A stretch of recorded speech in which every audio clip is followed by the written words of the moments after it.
De Hágase Justicia. Doctor, ¿qué tal? Buenas tardes. Buenas tardes, es un gusto saludarlo a usted y a toda la audiencia del programa Hágase Justicia. Doctor, vamos a empezar antes de ir al tema de interés nacional, sobre lo que hoy día se recuerda los 5 años de la muerte del expresidente de la República y también a los 5 años se llega a saber la verdad por qué razón ocurrió el hecho que todos ya conocemos. ¿Cuál es su impresión, doctor, respecto a este acontecimiento que para muchos todavía vive en el corazón, en el recuerdo y la esperanza de que personajes del nivel de Alan García hoy se necesita como para estos tiempos en la cual los padres de la patria dan vergüenza? Doctor, tu impresión respecto a los 5 años de la muerte o fallecimiento del expresidente Alan García Pérez. Le escucho, doctor. Sí, Alan García perteneció a una generación que formó Víctor Raúl Ayala Torre, el fundador del APTA Continental y líder indiscutible del Partido Aprista peruano.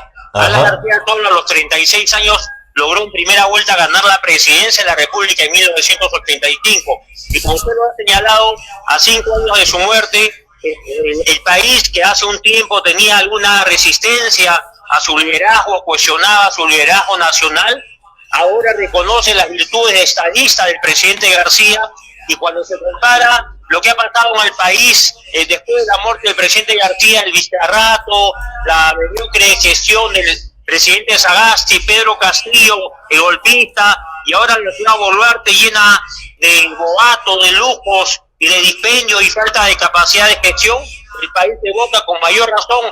Los apristas y los no apristas evocan la presencia y la vigencia de un líder como Alan García, que tomó la decisión hace 5 años, que todo el país recuerda, como un acto de honor y de dignidad, porque había en marcha un plan siniestro para engarrotarlo, para privarlo de su libertad y para envilecerlo ante los ojos de la historia, ante los ojos de la opinión pública nacional e internacional. Porque imaginémonos a un Alan García enmarrocado, con el chaleco de detenido en manos de la DIVIAP, la policía política del señor Colchado, que ahora ha sido separado de la policía por inconducta funcional. Imaginémonos esa foto.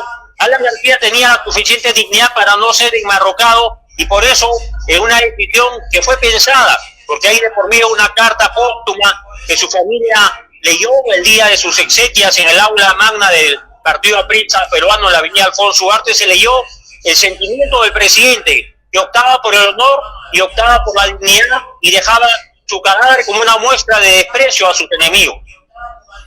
Importante recordar 5 años sobre este acontecimiento. Y doctor, pero hay otro tema importante, saber la verdad, cómo el tiempo llega a sacar a la luz la verdad de lo que ha ocurrido hace 5 años, ¿no? ¿Y quiénes serían los presuntos responsables de la muerte de Alan García, doctor?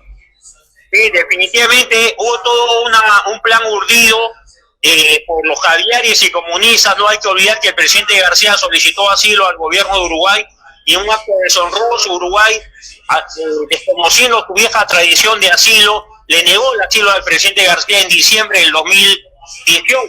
Meses después, el 17 de abril, siendo Semana Santa, un miércoles en la mañana, la policía y la fiscalía tocó la puerta de su domicilio en Miraflores para detenerlo. Pero no solo se detenía a Alan García, se iban a detener a otros funcionarios o personajes de su segundo gobierno.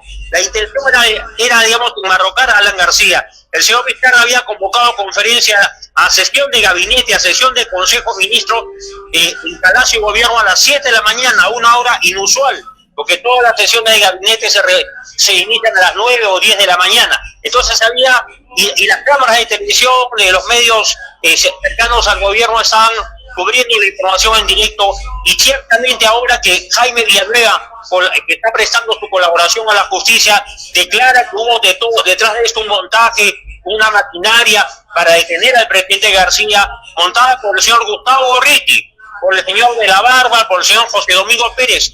Esa mañana debió ir a la diligencia en la casa del presidente García, y no lo hizo cobardemente, y mandó a un adjunto para que cumpla con la formalidad de la diligencia de arresto del presidente García. Ahora se está conociendo la verdad poco a poco. Una semana después de la muerte del presidente García, no hay que olvidar que el señor Barata, estando en Curitiba, estando en Brasil, los funcionarios del Ministerio Público dijo y reiteró una vez más que no había entregado dinero alguno al presidente García y que el presidente García jamás le solicitó pago de favores o de coimas a la empresa Odebrecht. Lo dijo una y varias veces, pero a pesar de eso, la intención era liquidar políticamente al presidente García y sea posible generar un desenlace fatal como ocurrió, porque la policía ya sabía de la intención del presidente, había chuponeado su número su teléfono portátil, había chuponeado su vivienda, había equipos de la DIAN cerca de la vivienda chuponeando todos los movimientos y conversaciones del presidente García, y había seguramente dos opciones: o detenían a Alan García para liquidarlo políticamente y humillarlo con el chaleco de detenido y enmarrocarlo, o generar el desenlace fatal que todos conocemos. Creo que el país está recuperando la conciencia, creo que el tiempo se va a encargar de poner las cosas en su lugar. Navarro y José Domingo Pérez seguramente serán separados de la Judicatura y del Ministerio Público, y Martín Vizcarra pagará con una larga pena y condena los actos ilícitos cometidos en Moquegua y en el ejercicio del poder como presidente, y por el contrario, el satanizado, el odiado, el vilipendiado Alan García recuperará su prestigio ante la historia y será reconocido seguramente por esta generación y las próximas generaciones como un político, un líder continental y un estadista. Sin embargo, también se podría ver, se puede haber suspendido estos actos, ¿no? Porque a él le habían comunicado ya a su entorno político que esto iba a ocurrir. Sin embargo, ¿qué cree que haya pasado por la mente de Alan García para que él no obedezca algunas recomendaciones de sus aliados respecto sobre este acontecimiento, este cerco que ya lo tenían preparado para Alan García a su llegada acá al Perú, doctor? Bueno, hay dos momentos que es bueno recordar. En noviembre del 2018, Alan García retornó de Madrid, ¿no?, a Lima para cumplir con una diligencia en noviembre del 2018 en horas de la mañana. Esa diligencia la suspende el señor José Domingo Pérez, aduciendo que iba a salir una noticia relevante de los medios y que podía postergarse la diligencia. La noticia relevante fue que el señor Gorriti, que jugaba en pared con José Domingo Pérez, casi a la hora que el señor presidente García estaba en la fiscalía, soltó en el portal del Instituto de Defensa Legal la nota informativa de que, según información de Brasil, procedente de Brasil, el presidente García había dictado una conferencia en el 2014. Esta conferencia había sido pagada por Odebrecht, con dinero ilícito de Odebrecht, y que esa conferencia había sido prácticamente una coima encubierta. Lo cierto es que la conferencia se dio, el presidente García declaró ante la CUNAP el dictado de esta conferencia, pagó los impuestos de ley. Hay videos de la conferencia dictada. Todos sabemos que los expresidentes, más aún presidentes destacados, luego de que termina su gobierno, dan conferencias por el mundo. Lo hace Obama, lo hacen muchos presidentes del mundo, que las universidades, las instituciones lo invitan a dar conferencias, y estas conferencias son retribuidas con dinero. El presidente García, después de ser presidente, dictó muchas conferencias, porque era muy solicitada su opinión, su consejo por empresarios, por trabajadores, por dirigentes de otros países o por líderes nacionales. De tal modo que ahí no había nada ilícito, pero las maldades y la mentira de Gorriti sembraron una duda. Alan García ha sido pagado por Odebrecht con $100,000 por dar una conferencia, y este dinero procede de la caja 2, la caja de los sobornos de Odebrecht. Entonces, ¿qué pasa en noviembre del 2018? Al presidente García, el fiscal de la barba, José Domingo Pérez, solicita impedimento de salida. No, el presidente García te allana el impedimento de salida y luego solicita asilo del gobierno de Uruguay. Está unos días en la residencia Uruguay en Lima. Hay que recordar que hubo manifestantes que pedían que Alan García sea entregado a la justicia, y finalmente el gobierno de Uruguay no le da asilo, porque hubo un grupo de congresistas de izquierda. El señor Pedro Cateriano viajó a Montevideo, Uruguay. El gobierno de Vizcarra mandó más de 1.000 folios en un expediente del caso García al gobierno de Tabaré Vázquez, y el gobierno de Uruguay, después de 2 semanas, decide no dar asilo. Pero yo pienso que esta mala influencia de Pedro Cateriano los bomberos del antiaprismo, Vargas Llosa, el mismo Alan Wagner, que habiendo sido canciller de Alan García, opinó en contra del asilo. Fue un acto de maldad y de venganza política, porque definitivamente el gobierno de Uruguay pudo haber tenido al presidente García como huésped en la embajada de Lima, en la residencia de Lima, varias semanas y varios meses, hasta evaluar su caso al detalle. Pero se precipitó, se apresuró, solo en 2 semanas le dieron el no al asilo. Alan García sale de la residencia uruguaya en Lima y sigue dictando clases en la Universidad San Martín de Porres. Pasan los meses, aparentemente no había nada nuevo en el proceso judicial o proceso fiscal, y sin embargo se crea este montaje del día 17 para detenerlo preliminarmente, el mismo día que Alan García había sido citado a la fiscalía a las 10 de la mañana. ¿Por qué querían detenerlo? ¿Por qué no lo detenían en la fiscalía cuando él vaya a dar su manifestación? Querían el show mediático, las cámaras, querían ver los flashes, querían ver que el mundo vea al presidente García enmarrocado, envilecido, con el chaleco detenido. Eso querían sus enemigos.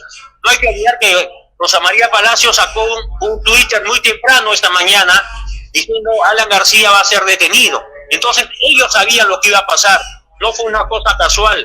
Y el Ministerio Público coordinó con el gobierno. De la Barra y Domingo Pérez coordinaron con Vizcarra. Vizcarra coordinó con la prensa. Todo el montaje estaba en marcha, y creo que el país conoció la entereza moral del presidente García, porque insisto, quienes lo conocimos sabemos de su dignidad y que él prefería, digamos, autoeliminarse que ser dejado por los esbirros de la dictadura y del vizcarrismo. Prefirió autoeliminarse, poner fin a su vida, y creo que es el momento que el país recuerde la carta que él dejó a su familia en un sobre cerrado que fue leída en el aula magna del Partido Aprista el día que sus restos salían con destino al Camposanto.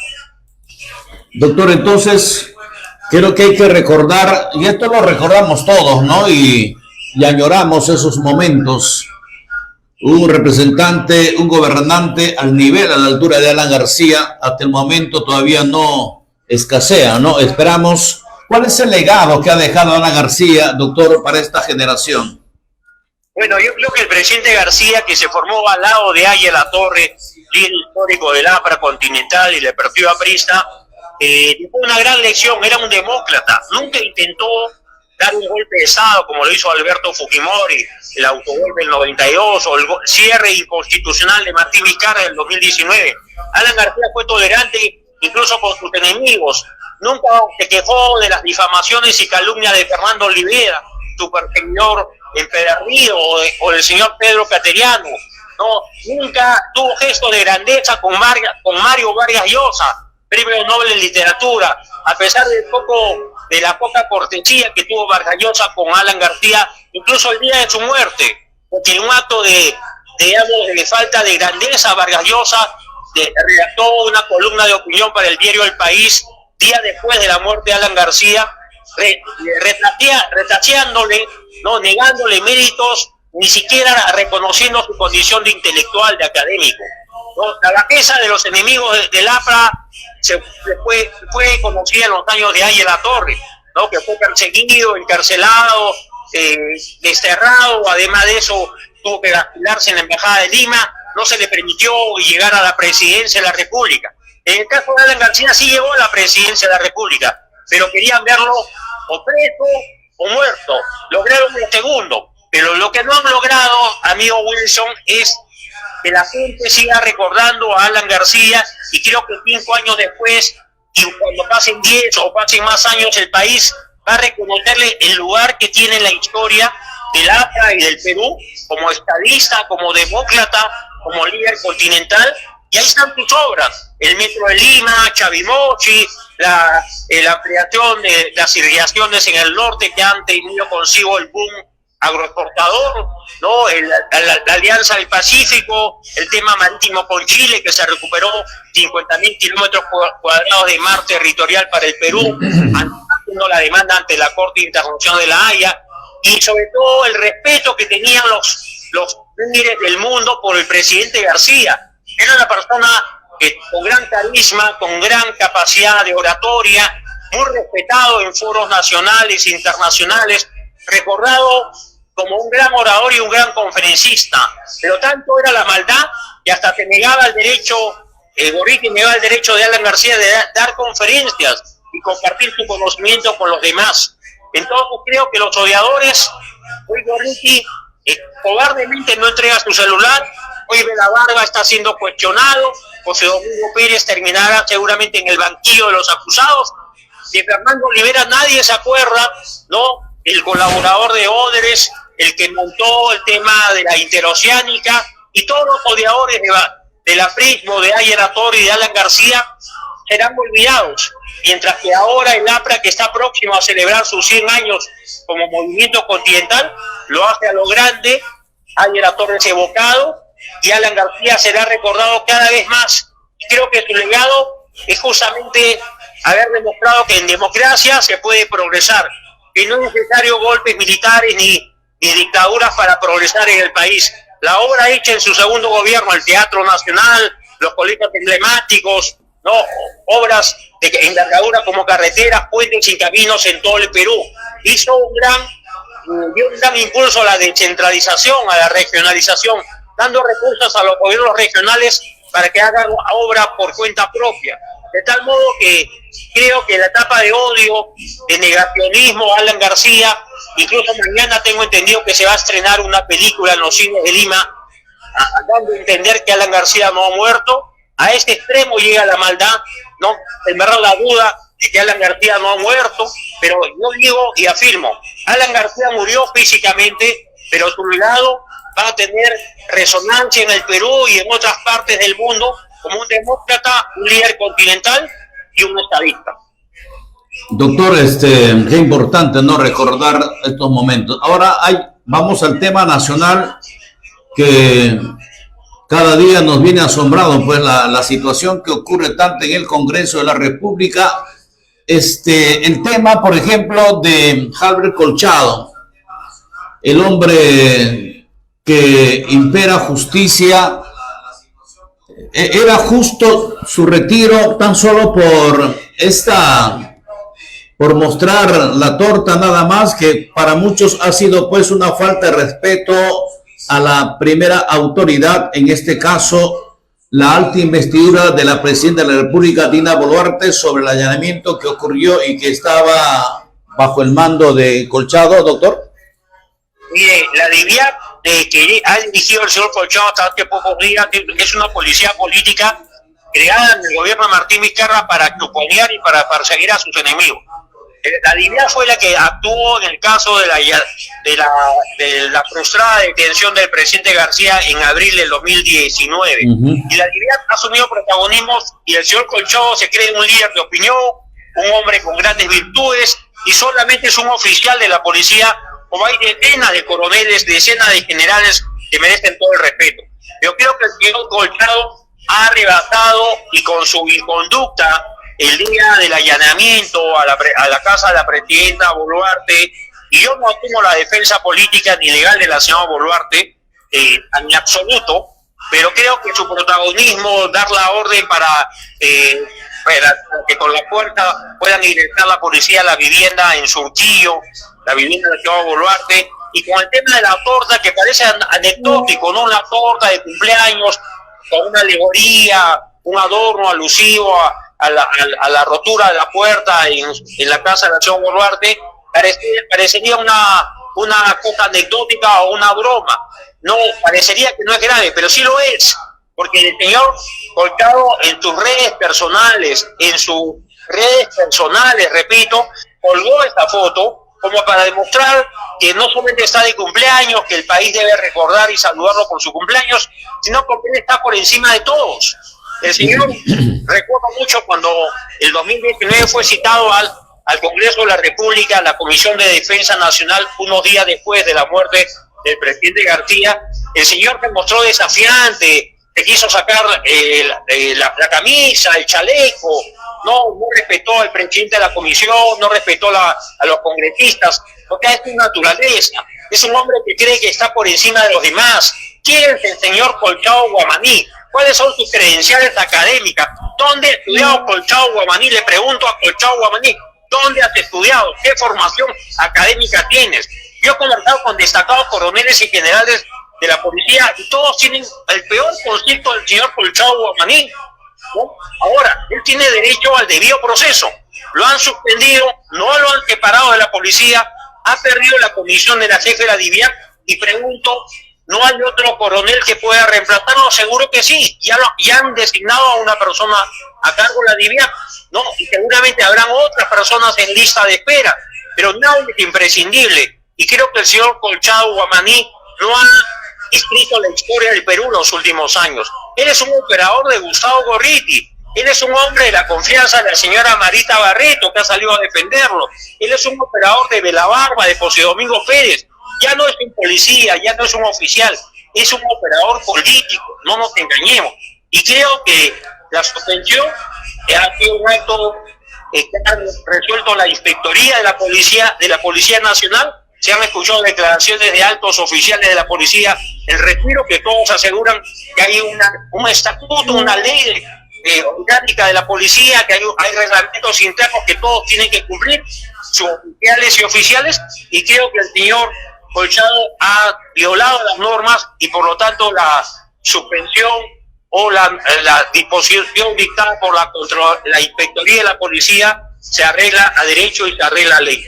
Qué bien, o sea, correcto lo que ha actuado la autoridad policial, en este caso la inspectoría de la Policía Nacional. Ahora, yendo al quiero hacer un parangón, claro, si me permite. Sí, doctor. En los tiempos del señor Chávarri, el fiscal de la Nación Chávarri, a cada rato salía José Domingo Pérez a faltarle respeto al fiscal de la Nación. Siendo el señor José Domingo Pérez un fiscal de menor jerarquía. Claro. Igual está pasando con el señor Colchado. Siendo de menor jerarquía, se siente por encima de los generales, del ministro del Interior, por encima del presidente de la República. ¿Qué derecho tiene? José Domingo Pérez va a terminar en el banquillo de los acusados y seguramente olvidado la historia nacional, ¿no? Porque son personas de bajos instintos, que los animan la maldad, el odio, el resentimiento, son acomplejados. ¿Qué infancia habrán tenido? ¿Qué padres habrán tenido para que actúen con tanta mala fe? ¿No? En realidad es una pena tener fiscales del nivel académico tan bajo como el de José Domingo Pérez u oficiales que deshonran a la Policía Nacional como el señor Colchado Guamaní.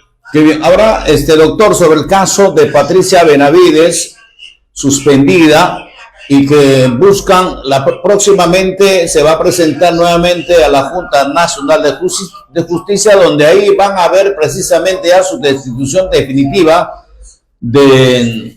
ya no del cargo, sino de lo que ella está ejerciendo, su profesión como magistrada. ¿Cuál es su precisión frente a ello? Bueno, creo que la Junta Nacional de Justicia, el intento, el Congreso fracasó porque solamente destituyó y inhabilitó a 2 magistrados que luego han sido de manera irregular repuestos por mandato judicial. Ajá. Hasta ahora no se pronuncia el Tribunal Constitucional y espero que lo haga pronto para que esos señores, Aldo Vázquez y la señora Inés Tello, puedan dejar de ser magistrados. Ahora, el Congreso debió suspender a todos o destituir a todos los magistrados. En un acto vergonzoso, el Congreso votó, le perdonó la vida a otros magistrados. Y ahí están las consecuencias. Ahora la Junta Nacional se ha enseñoreado y va por la cabeza de la señora Patricia Benavides y la señora Inés Tello, la señora de 78 años, es la que ha presentado la ponencia o va a sustentar la ponencia, y seguramente que si logran su objetivo van a demostrar que tienen poder y que nadie los puede controlar. Espero que la Junta Nacional de Justicia sea recompuesta, porque así lo debe hacer pronto el Tribunal Constitucional, no debe demorar más en pronunciarse. Hay una contienda de competencia, hay una acción interpuesta por el Procurador del Congreso de la República, porque nadie puede impedir, ni un juez de la República, ni la Corte Suprema, ni el Tribunal Constitucional pueden impedir el control político del Congreso.